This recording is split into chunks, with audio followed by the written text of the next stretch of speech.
TK itu kebanyakan ada yang desa adat yang punya, ada yang mengelola, ada yang swasta. Bagaimana kita perjuangkan biar itu minimal di setiap desa dinas itu ada 2 TK negeri. Kita harus perjuangkan itu. Dari desa yang dulu, lihat dulu apakah sudah berfungsi puskesmas pembantunya. Ya, Pustu ya. Karena selama ini kalau nggak salah Pustu itu seperti diabaikan gitu. Ada yang seperti perumahan tuh gitu. Iya, pasar Nusa Penida itu kalau umpamanya tertata dengan rapi seperti lokal tapi modern. Tamu-tamu datang itu tidak akan semata-mata dia tuh langsung ke objek wisata. Bisa menjadi destinasi wisata juga. Wisata nyaman dia di sana, istirahat dia di sana sambil dia belanja. Maunya dia tuh balik lagi ke daratan, bisa-bisa dia tuh betah di Nusa Penida.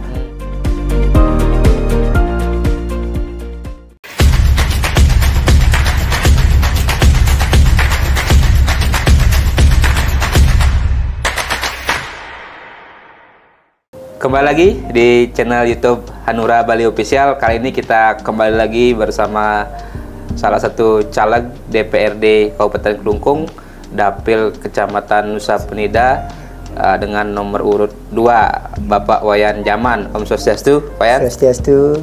Ya, terima kasih. Kita lagi ngobrol-ngobrol Pak di studio Hanura Bali Official. Sebelumnya kita sudah bahas soal kenapa Pak Yan maju, filosofinya sebagai pembantu rakyat, ya, persaudaraan rakyat, dan juga soal pariwisata. Nah, sekarang mungkin lebih dalam kira-kira isu-isu di Kelungkung yang krusial yang ingin Pak Yan suarakan atau perjuangkan, mungkin di pendidikan, kesehatan, atau juga dalam konteks ekonomi kerakyatan atau pasar tradisional. Karena Kelungkung kan punya salah satu ikon juga, pasar Galiara kalau nggak salah, yang pasar tradisional yang cukup bagus juga. Nah, kira-kira apa yang menjadi pemikiran Pak Yan terhadap beberapa poin ini? Oke, silakan.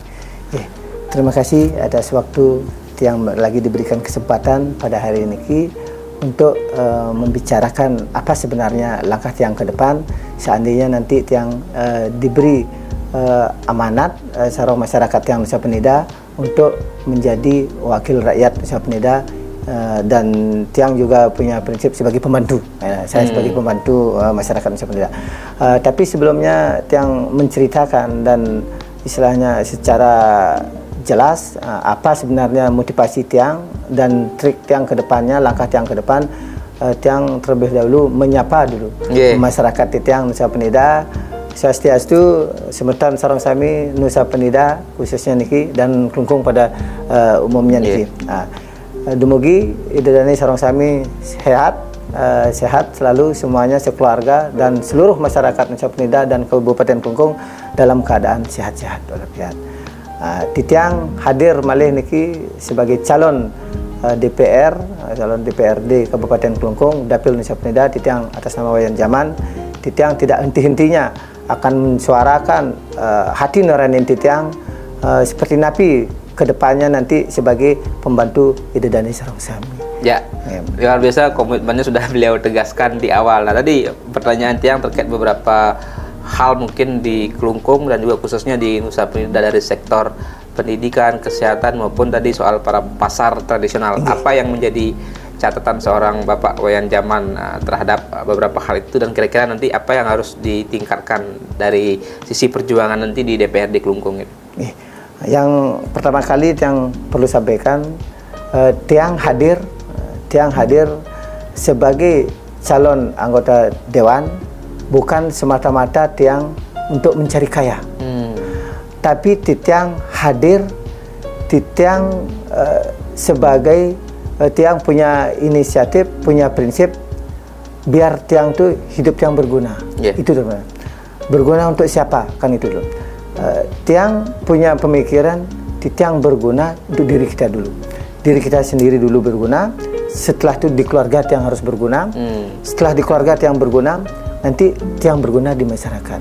Di masyarakat Tiang berguna, nanti bangsa dan negara. Itu menjadi poin penting dalam hidup Tiang. Maka dari itu, Tiang hadir sebagai calon anggota dewan, maaf, bukan semata-mata untuk mencari kekayaan. Tapi Tiang memang benar-benar Tiang berguna di dalam hidup Tiang. Berguna Tiang nantinya untuk sebagai pengayah. Melayani masyarakat Tiang Nusa Penida. Nike yang jadi gini utama. Di samping Nike, pertama Tiang hadir sebagai pembantu masyarakat. Yang kedua, Tiang hadir harus Titiang peduli dengan lingkungan Titiang, terutama di Nusa Penida. Titiang hadir mendukung ekonomi kreatif. Titiang hadir dan peduli Titiang untuk semua yang dibutuhkan sama masyarakat. Terutama dari segi pendidikan, terus kesehatan. Itu yang lebih penting. Yang dua. Bicara pendidikan tadi, bagaimana kondisi pendidikan di Nusa Penida khususnya, atau mungkin Kelungkung juga, apa yang menjadi catatan Pak Yan dan apa yang nanti ingin didorong lah diperjuangkan di Dewan? Ya, kalau masalah berbicara masalah pendidikan, memang saat ini tidak memungkiri bahwa keberhasilan sudah ada, dan kita harus mengakui itu. Nah, dan kita tidak boleh mengakui sekecil apapun dan sebesar apapun, itu harus kita akui. Sekarang berhasil, tetap sudah berhasil, tapi kita punya istilahnya di sini, kita punya rasa ambisi, tapi dalam bentuk positif. Ambisi dalam artian tidak merasa puas. Nah, dengan kita punya prinsip tidak merasa puas, berarti kita bekerja terus, bekerja terus melebihi daripada yang sekarang kalau bisa. Nah, walaupun kita istilahnya sudah dapat prestasi, tapi kita punya prinsip bahwa tidak pernah merasakan puas dengan prestasinya kita, berarti kita bekerja dan terus bekerja. Nah, pendidikan di Nusa Penida, terutama di Nusa Penida, nantinya kalau Tiang memang benar-benar terpilih nanti, Tiang harus benar-benar fasilitasi itu dari mulai TK, anak-anak TK, SD, sampai jenjang ke SMP. Apa yang Tiang harus perjuangkan? Nantinya Tiang itu harus survei dulu ke masyarakat, ke sekolah-sekolah. Kalau Tiang secara langsung mengatakan bahwa, oh di sekolah ini Tiang harus fasilitas ini, ya, pas kebetulan sudah terfasilitasi, kan jadinya tidak nyambung. Nah, makanya untuk mendapatkan jawaban itu harus hadir dulu, hadir dulu, cek di lapangan seperti apa, kondisinya seperti apa, terus di mana dia kekurangannya, itu Tiang harus tahu. Datanya harus Tiang pegang benar-benar secara real. Nanti sudah Tiang pegang data secara real, baru Tiang bisa suarakan nanti. Nah, pada saat Tiang rembuk dan rapat, gitu ya. Nah, Tiang suarakan. Oh, di pendidikan di Nusa Penida, dalam istilahnya pendidikan TK, TK, oh ini kurang gedung. Oh di TK ini, di desa ini kurang dinaikkan gininya grade atau gininya itu kualitasnya atau tingkatnya. Kalau selama ini TK itu kebanyakan ada yang desa adat yang punya, ada yang mengelola, ada yang swasta. Bagaimana kita perjuangkan biar itu minimal di setiap desa dinas itu ada 2 TK negeri. Kita harus perjuangkan itu. Ya, dengan istilahnya dia punya istilahnya status negeri, otomatis dari segi biaya pasti akan lebih ringan lagi dibandingkan swasta. Termasuk dari sisi kualitas, mungkin standar kualitasnya juga ada perhatian kan? Iya, sudah pasti. Karena sudah istilahnya kopnya dia itu udah negeri. Udah negeri. Itu yang perlu kita. Nah, terus SMP sekarang, jenjang ke SD sekarang ya. SD fasilitas dalam bentuk infrastruktur, gedung, itu juga perlu. Makanya Tiang itu punya prinsip di awal itu harus terjun dulu ke lapangan. Tahu masalah. Ya, tahu masalah dulu. Masuk Tiang ke sekolah-sekolah. Oh, di sekolah ini, oh seperti ini kondisinya. Masuk ke dalam. Oh, apa yang perlu gini Tiang bantu. Apa yang gini kira-kira di sekolah ini apa yang kekurangan. Itu yang perlu Tiang catat, nanti Tiang perlu perjuangkan. Nah, termasuk di SMP juga sama seperti itu. Intinya sekarang bagaimana kita punya rasa dulu. Nah, dari sekian kalimat ya, dari segi sekian pemaparan Tiang, itu semuanya butuh rasa. Sebesar apapun, sehebat apapun pun otak kepintaran kita tuh, kalau rasa tidak menggerakkan, mustahil, tidak akan mungkin terjadi. Ya. Makanya Tiang tuh Tiang hadir itu memodal rasa dulu. Rasa Tiang pun hadir sebagai calon anggota dewan itu bersumber dari rasa Tiang. Rasa Tiang untuk mengabdikan diri Tiang kepada masyarakat Tiang Nusa Penida. Itu nanti kalau Tiang dipercaya, mengabdikan seluruh rasa dulu. Karena rasa itu sudah tidak ada yang lagi mengalahkan. kalau sudah rasa sudah jalan. Ya, tadi kalau soal kesehatan apa mungkin yang menjadi catatan, kalau tidak salah juga di Nusa Penida kan ada rumah sakit Pratama ya. Ya, nah betul, itu bagaimana mungkin juga kondisinya dan apa mungkin yang juga perlu didorong untuk fasilitas kesehatan termasuk untuk kelungkung secara umum. Ya, kalau dari segi kesehatan, tiang tidak langsung ke rumah sakitnya. Kalau tiang berangkat dari desa dulu. Nah, dari desa tiang dulu lihat dulu apakah sudah berfungsi puskesmas pembantunya? Ya, pustu kan ya. Karena selama ini kalau nggak salah pustu itu seperti diabaikan gitu. Ya, bahkan ada yang seperti kayak perumahan tuh gitu. Iya, makanya itulah tugas kita. Itulah tugas wakil rakyat.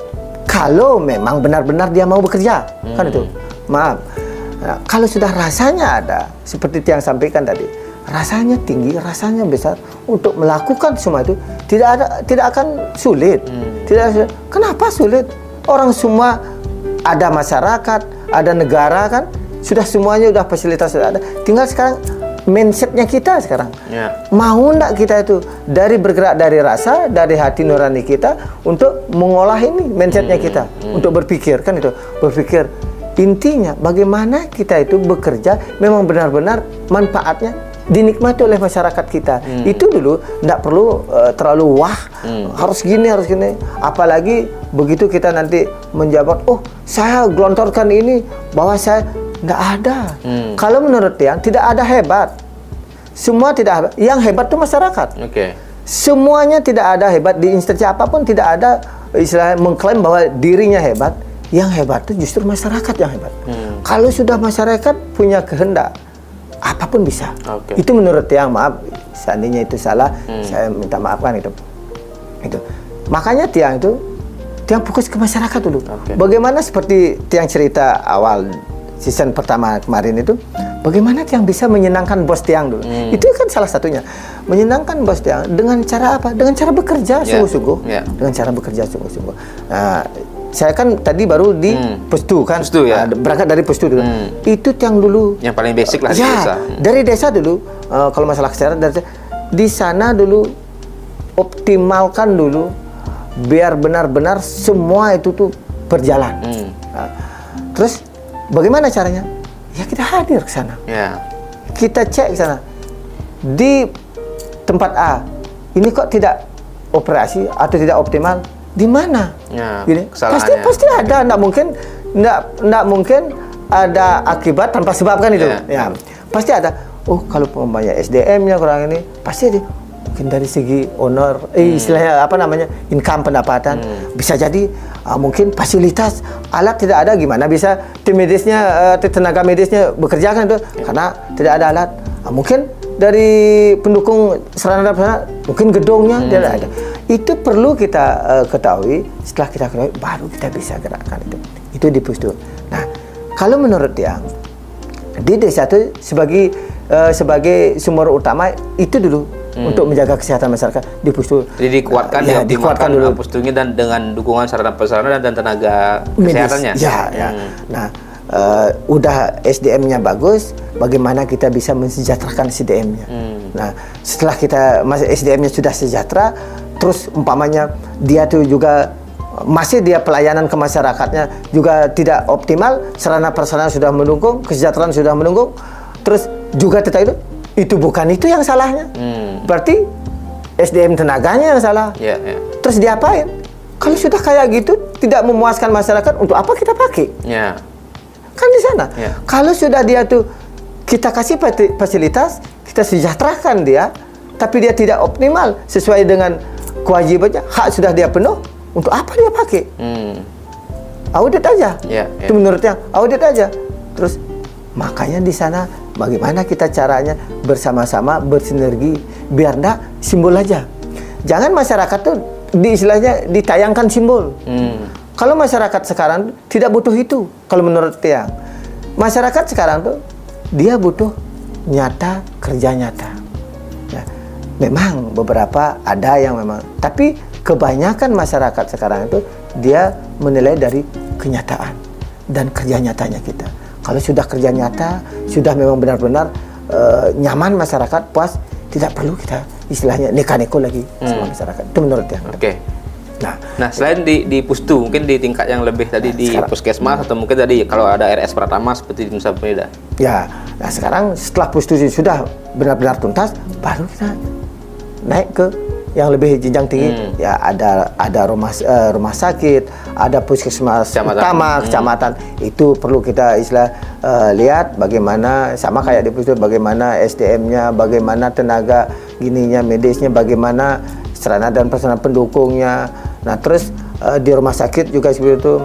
Umpamanya rumah sakit itu sudah lengkap semua, tenaga medisnya sudah lengkap, dokter spesialis, dokter umur semuanya udah lengkap, tenaga perawat sudah lengkap, terus manajemennya sudah memang benar-benar, manajemennya memang top. Di samping itu memang benar-benar dia tuh disejahterakan karena dia tuh untuk pelayan, karena tenaga medis itu pekerjaan mulia. Makanya muliakan dulu dia. Kalau menurut saya seperti ini, tenaga medis baik itu dari perawat, tenaga dokter, itu mengambil pekerjaan tugas mulia. Nah, kalau dia sudah mengambil pekerjaan tugas mulia, makanya muliakan dulu dia. Muliakan dengan cara apa? Kesejahteraannya dulu. Kesejahteraan dulu, biar dia tidak memikirkan, oh gajinya segini tapi saya harus optimal, kan gitu. Bagaimana biar tidak berpikir itu, sejahtera dia, berarti dia itu plong untuk melayani. Nah, di samping itu tidak lebih juga rasa tidak bisa ditinggal. Ada rasa, kalau memang benar-benar dia itu titelnya memang dokter, perawat, harus punya rasa apa? Rasa untuk membantu, gitu, biar tidak bersumber dari income aja, gitu. Ya, tadi menarik bicara persoalan juga ada rumah sakit tradisional. Ada pasar tradisional. Selain tadi persoalan rumah sakit, ada pasar tradisional. Ini bagaimana mungkin didorong juga nanti pasar-pasar tradisional yang ada di Kelungkung? Kita kan sudah mengenal juga ada galiran di sana. Gitu. Ya. Nah, kalau di Nusa Penida, setelah tiang amati pasar-pasar tiang di Nusa Penida, memang belumlah belum optimal dari segi penataan gitu. Ya, tiang sebagai putra daerah merasa iri juga sama di kota gitu. Di Kelungkung sekarang udah wah.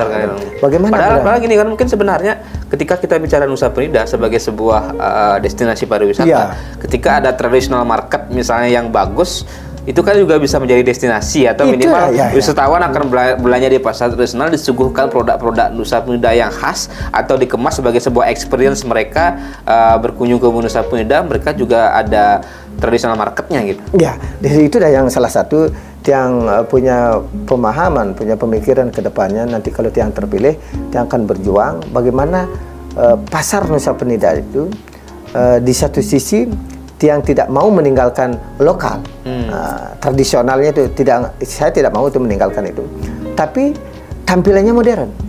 Nah, bagaimana pasar itu tradisional kita tetap mengedepankan lokal, tapi tampilan modern. Dalam artian seperti ini, tetap barang-barang yang disediakan, apa yang ada di Nusa Penida di sana istilahnya disediakan di pasar-pasar. Nah, tapi tampilan dari segi kebersihan itu kita menuju ke modern. Dari penataan parkir, terus dari penataan parkir, dari blok-blok pedagang, mana tempat sayur, mana tempat daging, mana tempat sembako, mana alat-alat yang lainnya, mana tempat istilah fashion. Itu memang semua itu tertata. Biar enggak nanti masyarakat datang ke pasar tuh bingung dia. Dari berangkat dari parkir, masyarakat sudah terinspirasi, seperti ini, saya mau ke tempat daging, udah langsung ke blok ini, sudah semua terorganisir kan. Terus saya mau fashion, nyari baju, blok sini. Itu bagaimana kedepannya yang itu perlu diperjuangkan nanti bersama-sama rekan-rekan kami yang nantinya punya kepercayaan di masyarakat. Astongkare berapa orang nanti dapat terpilih di Nusa Penida sebagai wakil Nusa Penida, mohon itu harus bekerja keras. Bekerja keras, bergandengan tangan, itu tidak bisa sendiri. Ya, itu tidak bersendiri, bantuan dari masyarakat, support dari masyarakat, terus pejabat-pejabat terkait semuanya saling rangkul untuk memecahkan masalah itu. Intinya yang penting kita punya rasa dulu. Punya rasa untuk berbuat. punya rasa untuk berbuat demi kesejahteraan masyarakat. Itu dulu terutama.